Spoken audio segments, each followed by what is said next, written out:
Sir నేను సత్యాన్ని మాట్లాడుతున్నాను సార్. స్కూల్ టైంలో ఏంటి సార్? నేను స్కూల్కి వచ్చేటప్పుడు 4 రౌడీలు నన్ను కిడ్నాప్ చేశారు. ఏంటి? మేడపాడు చర్చ్ దగ్గర ఉన్నాను సార్. కాకినాడలో మొత్తం 3 క్లైమేట్లేనయ్యా. ఎండ ఎక్కువగా ఉంటుంది, ఎండ తీవ్రంగా ఉంటుంది, ఎండ దారుణంగా ఉంటుంది. మీ ప్రైస్ కంప్లైంట్ ఇక్కడ వద్దు, ఇక్కడ కూడా అలాగే ఉంది. ఏమైంది సార్? ఎక్కువ చెప్తాను. Kidnapping case sir. స్టేషన్ కి ఇన్ఫార్మ్ చేయడం మంచిది సార్. రాజమండ్రి స్టేషన్ కాల్ చేసి ఇన్ఫార్మ్ చేయి.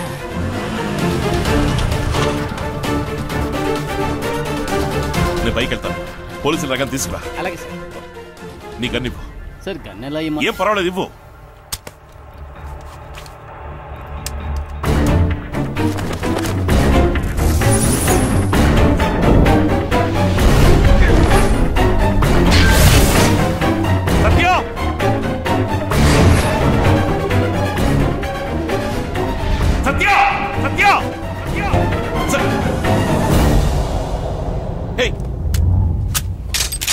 ఉండు.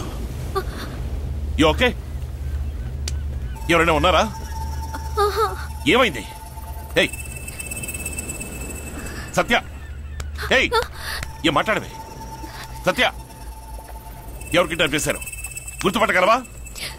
సార్ నన్నెవరూ కిడ్నాప్ చేయలేదు సార్. కిడ్నాప్ చేశారని నేను అబద్ధం చెప్పాను సార్. ఇడియట్! ఎందుకు అబద్ధం చెప్పావు? చెప్పు. మీతో ఒంటరిగా మాట్లాడాలని. దేనికి ఒంటరిగా మాట్లాడాలి? ఏం మాట్లాడాలి? I love you, sir.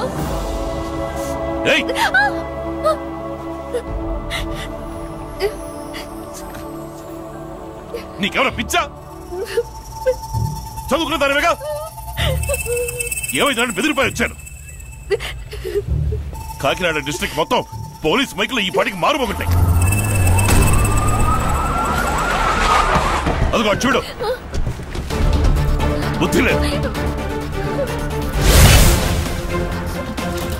సరే చేయనివ్వు, త్వరగా చేయి తీసివ్వు. వచ్చినట్టు చేయలేకరాడని పోలీసులతో చెప్పు. దేవుడు దేవలను క్షేమంగా ఇంటికి వచ్చావు. ఎవడై ఉంటాడు? ఎంత ధైర్యం ఉంటే మన ఇంటి అమ్మాయి మీదే చెయ్యేస్తాడా? తప్పకుండా వాళ్ళు ఈ ఊరలో అయ్యుండ్రు సార్. ఎవరైనా సరే వదలకూడదు. తమ్ముడు ఆవేశపడు. లేదన్నయ్య, గోల్డెన్ షిప్పింగ్ ఫ్యామిలీ మీద ఎవడి కన్ను పడినా వాడి ఊపిరాగిపోతుందని తెలియాలి. మేడపాడు ఏరియాలో 11 నుంచి 12 లోపు ఎవరెవరు బోట్ తీసుకుని సముద్రంలోకి వెళ్లారో వాళ్ళందరినీ నిలదీయండి. ఆడి కాళ్ళు చేతులు నరికి కంటైనర్లు ఎక్కించి మాల్దీవుల్లో పాతేస్తాను. పోలీసులకు తెలిసిన ఈ విషయం ప్రెస్ వాళ్ళకి తెలియకూడదు. అలాగే సార్.